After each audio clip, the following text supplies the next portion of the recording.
And welcome back into Hoosier Sports Night. I'm joined here by two riders from the winning Pi Phi team, Haley Bakker and Natalie Malone. Ladies, first of all, just congratulations on what was a great race, and thanks for being here. Thank you. Thanks for having us. Now, first of all, it's been a couple days after the race. Has it really had a chance to settle in yet? And, you guys know that you are now Little 500 champions, and what does that feel like?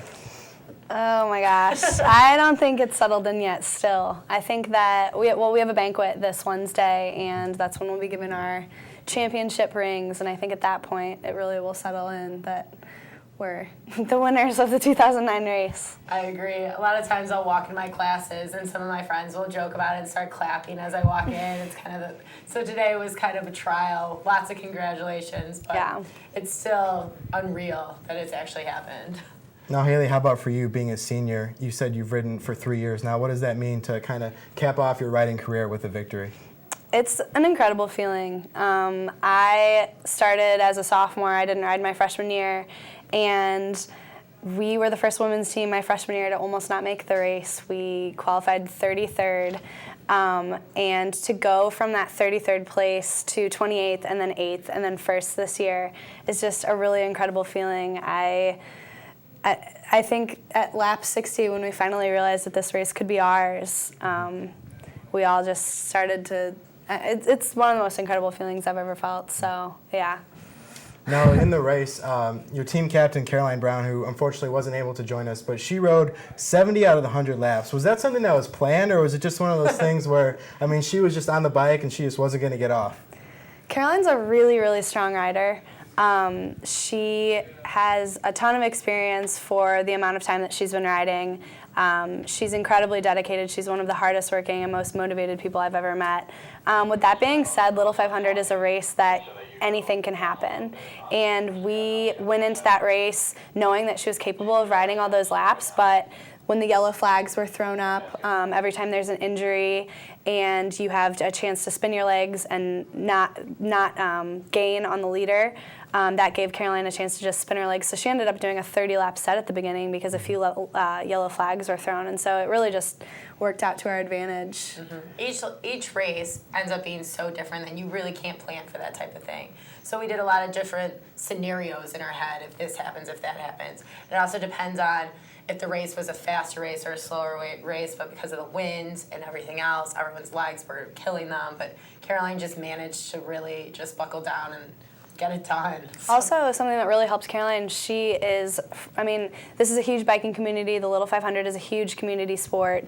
You make friends with the people on the track, and as a lot of people who bike know, it is a lot easier to be riding in a pack behind other people as opposed to being out in front. And so Caroline worked with other people on the track. She talked to them. She was able to get in a pack and work with other people so that you're never riding this race by yourself. There's lots of drafting, so.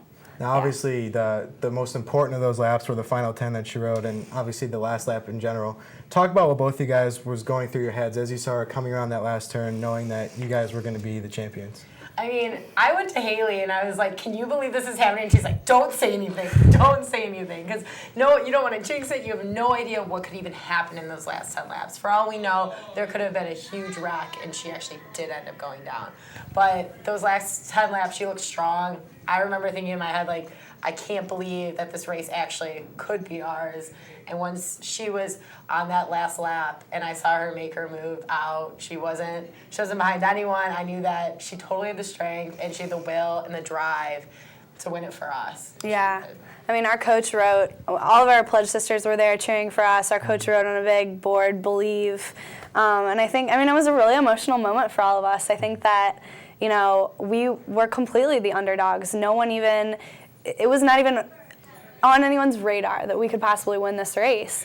And I think that we all looked at each other, and we looked at our coach, Tim Kolar, who wrote that on the dry race board, and I think it really became a reality at the end. But, until she crossed that finish line, it's really anyone's race. So. And I feel like even when she went across the finish line, it was just unbelievable. It was one of those things where I couldn't believe it happened. I still can't believe it happened because we were such the underdog team. And yeah. to say the least. Yeah. Now, did that provide you with some motivation? I mean, you qualified 6th, so it's not like you came out of nowhere, but there were still a lot of other teams being talked about more. Did that kind of give you a sense of motivation going into the race, saying, we're as good as these teams, and we're going to prove that today? We were all pretty a few days before quals. For people who bike, there's this thing called Pedals and Spokes. It's a big riding blog forum, and our coach emailed us a few days before quals and said, "How about this for motivation? Says Pi Phi might be in the top 20, maybe," and we were like, top 20, yeah, right.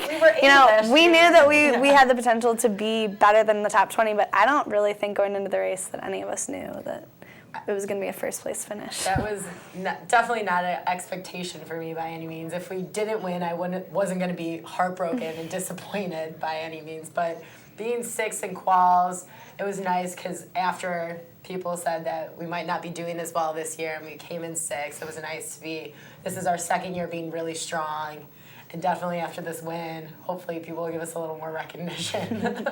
Now back to the race itself for a little bit. There were a lot of crashes throughout. Some people said it had to do with the wind. Others said it had to do with just inexperience in the track in general. But you guys were able to avoid those crashes altogether. It was really an incident-free race. Can you just talk about that and how you were able to do that and how that helped you guys come out on top? Yeah, I mean, experience is huge in this race. And, I mean, training and all of that is definitely huge as well. But, I mean, if you are a rider who has been in this race for a few years and you have the experience, it's huge, and you know how to react quickly, and you know what happens if you touch someone's wheel, or you know what happens if someone's going down here or there. And like I said before, Caroline's just an incredibly smart rider, and so when those crashes did unfortunately happen, she was able to avoid them or talk it through. The wind, I think, did have something to do with it, though. I mean, it was really strong. The wind was really bad on the backstretch, and that seemed to be where all the crashes seemed to happen. And it's just all about riding a smart race. That's what comes down to, I think, our first place finish was that Caroline rode a really smart race. Everyone else filled a spot that needed to be filled, and we worked well together. And avoiding those crashes was huge. And using those yellow flags to recover was huge. So just all the factors seemed to work in our favor somehow. I mean, we were a team last year of 3 rookies, and I was the only returning rider, and we still did really well. We qualified 5th, we placed 8th. But, I mean, with 3 of us being returning riders and only having 1 rookie this year, I think it really worked to our advantage. Now, just to wrap things up here, Haley, you're a senior, so this was kind of your going out on top. And Natalie, you're a junior, and your other 2 riders are still underclassmen too. When you see what's happening on the men's side of things with the Cutters winning 3 championships in a row, is that something that you guys are really striving towards? Maybe not 3 in a row, but coming back next season, knowing that you're going to have most of your riders back and kind of looking to win another one? I mean, there's no reason not to shoot for the stars. We were actually talking about on the way here about me riding next year and winning again, which would be insane. But, I mean, we might as well we're just going to ride our best, train our best, be as best prepared for the race, because each race is so different. You never know what's going to happen. And that's what's so great about Little 5. So I'm excited to see how we're going to be next year and see how everything goes. So do you just not bike for the next 3 months? Is it just the last thing on your mind now? No, we were planning to ride this week. I mean, it's so nice out, and we truly enjoy riding. That's one of the things that is so great about the biking community is now it's not so much pressure as I have to get my workout in, but now it's kind of, I get to ride for enjoyment for at least another couple weeks. The cool thing about biking is you can literally go out for 2 hours and have a conversation and talk about what happened in your day and clear your head. And I mean, it really is, coming from being a runner, you really become so close with your teammates and your team and your friends. I mean, it's something that you do to hang out. And I mean, that's what's so great about it, that you want to go ride and you look forward to those 2-hour, 3-hour rides. And yeah, it's a really cool sport. So. Well, thank you two again for coming in, and congratulations. It was really a great race. Thank you very much. And thank you for watching this edition of Hoosier Sports Night. It's our last episode of the year, so have a great summer, and we'll be back early September as football gets started right back up. But for now, for Haley and Natalie, I'm Casey Richards. Have a great night.